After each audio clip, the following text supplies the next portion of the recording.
cool.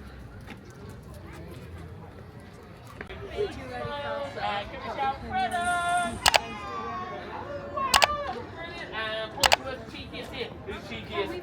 Oh, I think it's Fredo. Fredo, it's not them, that's you. You're the cheekiest, Fredo.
Just as I suspected, my fellow countrymen absolutely adore the taste of chocolate. Just look around. Everyone is drinking it. Is this the same recipe originally enjoyed by the Aztecs? We have changed the recipe by replacing the chili pepper and by adding other spices. Cinnamon, nutmeg, and by adding sugar. We kept chocolate a closely guarded secret for over 100 years. Until the daughter of King Philip II of Spain married King Louis XIII of France.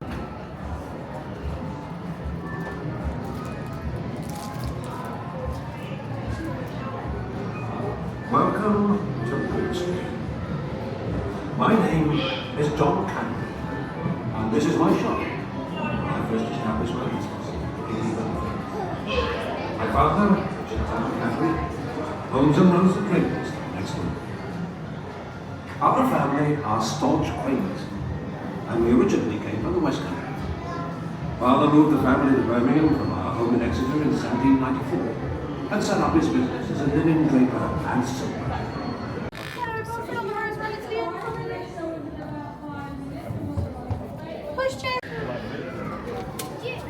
I don't do that. Pretty cool, right? Look at all of this stuff.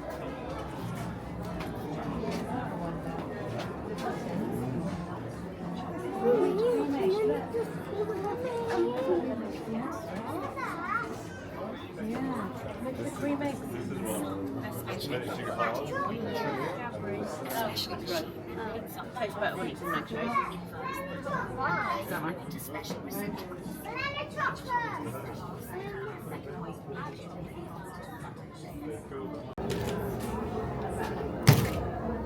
Cadbury produces 400 million Cadbury's cream eggs every year.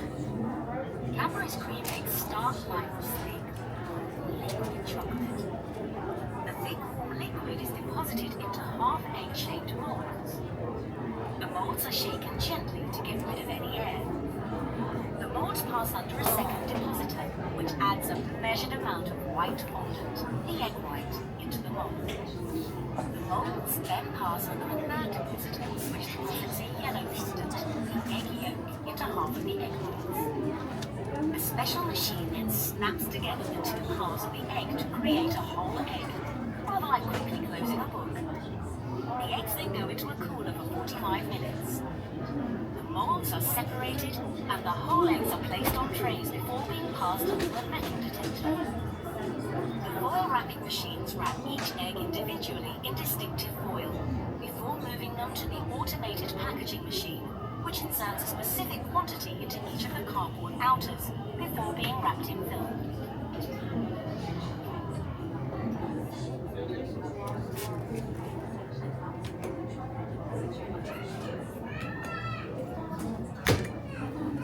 The tangy orange cream is one of the 10 centres which make up Cadbury's roses.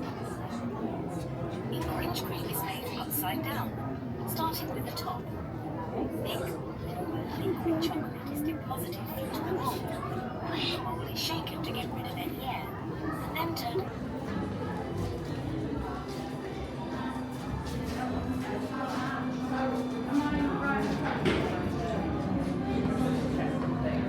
My name's Erin. I hope you're enjoying your visit so far today. I'm going to be showing you how we used to make chocolate back over 100 years ago.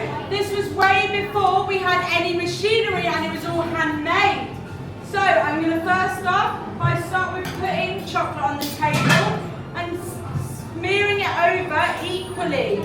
Now, as most of you will notice, that the table is made out of marble. Does anybody know why we use a marble table? To keep the chocolate cool.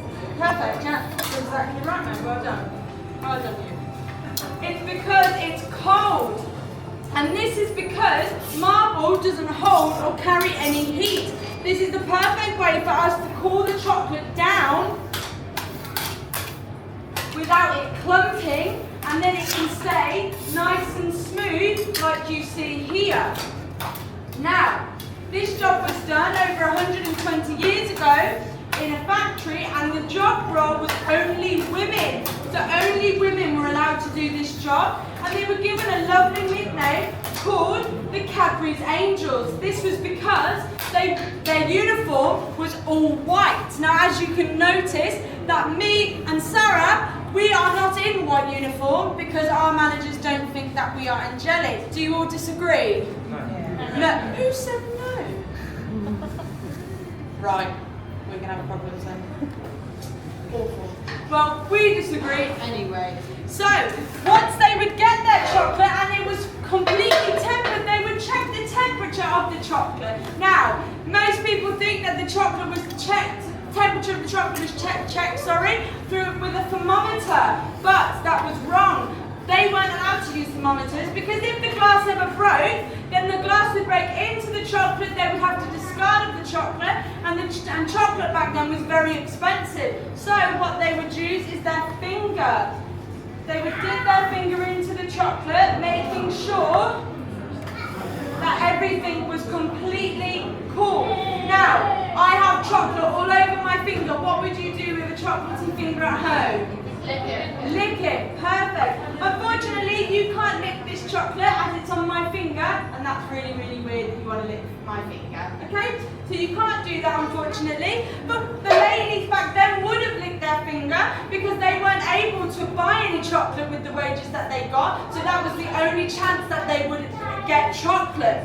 So once they had done that, they would then get their moulds. Their moulds were very heavy, and as you can see, if you're at the front, they were rusty and they were very loud. So over 100 women in a room banging those together, they would obviously give you a bit of a headache. So thankfully for us, they upgraded them to be plastic, a lot lighter and a lot less noisy. Now, they would get their moulds and they would put the chocolate in that they had been tempering with earlier. Now, if you were making whisper bars, who likes whisper bars here? Some of you, yeah? So if they were making whisper bars, the key thing to do is make as many air bubbles.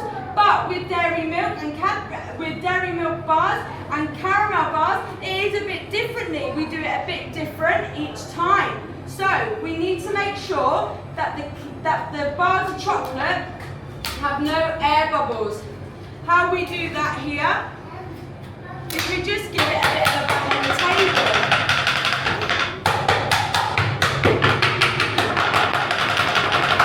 As you can see, some of the air bubbles have started to come up already. Obviously the ladies would have done this process for a lot longer back then.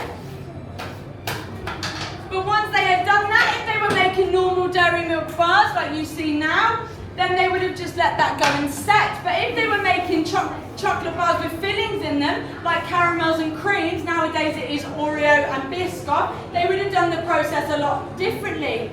So as you can see, there's no way of me piping in any fillings, because if I piped in one filling, then it would all come out, wouldn't it? But if you buy chocolate, normally it's all nice and neat like you see here. There's no way of looking like it's fallen out. And as I can show you, there's no way of the chocolate, you finished then, no way of the chocolate coming out. I can show you on this head, on that head here, and on my head. I can even show you on Sam's head and give it a bit of a wiggle. There's no way of the chocolate coming out, so we like to make it come out itself by making chocolate rain. Like so. Now this is done to make the pockets empty. This is called shelling, because what we're doing here is making chocolate shells, as you can see. Now, once we have done that, we would have then got our piping bag, piped in all the fillings that we chose, and then we would have got the remainder of our chocolate that we had tempered with earlier, just to fill back up the holes, like so, making sure that everything was completely covered. Obviously the ladies would have done this process a little bit better than myself, as they would have done this job 6 days a week, 8 hours a day, so they would have gotten a lot better and they were a lot neater.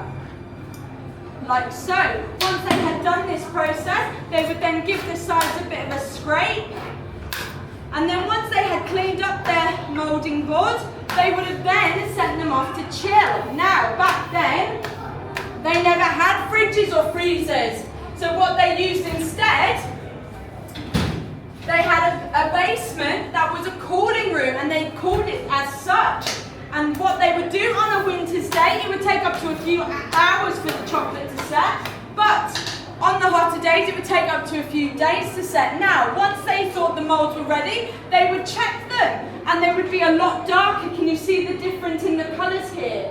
They're a lot darker. Now they'd get their moulds, and some would come out automatically, but if none of them did, they would just give them a bit of a twist, and then a bit of a bang on the table, and they would all come out beautifully. Like so. Unfortunately, you can't eat these chocolates. They are demonstration only, as they are made from reusable chocolate. But fortunately for yourselves, if you'd like to go next door, you will be given a cup of chocolate with 2 toppings of your choice. Thank you very much, guys. You've got a tray with chocolate.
World Tour 3 on. Well, I've never had a problem squeaking all day long.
I love the part of Christmas one. I like the bear.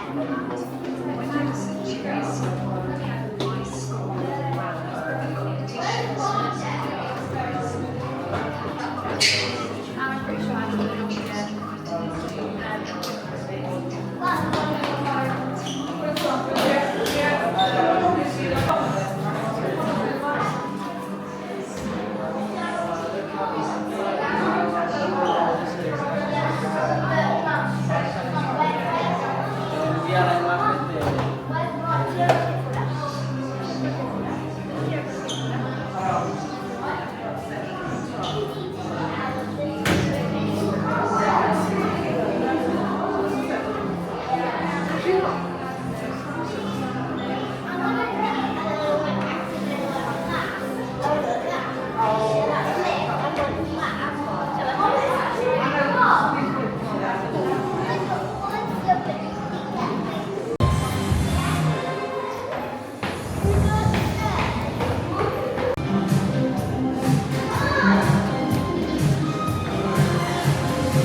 Hello, my friends. It's me, Renato, welcoming you all to our fantastic Cadbury World station.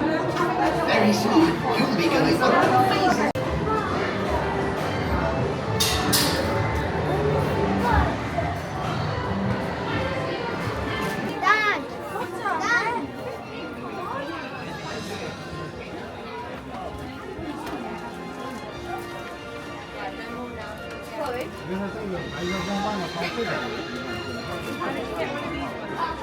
I will get one of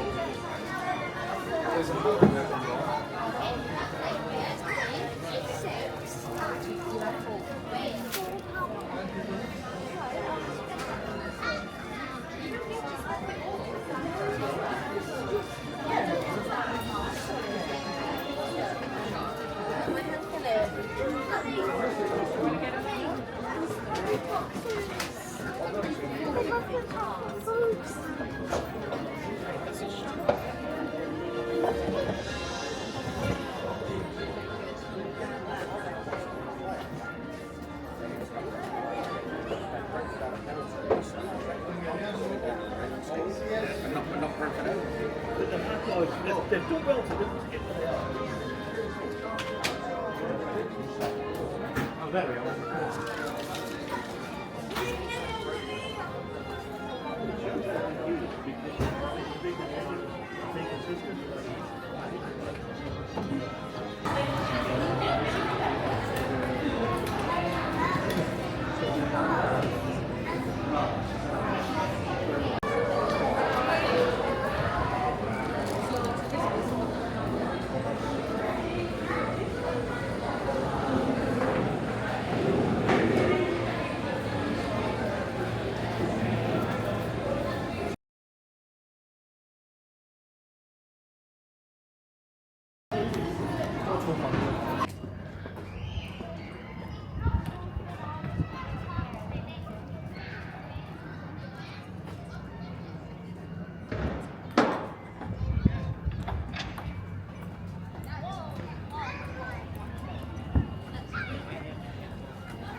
Adley, we'll be on the green van.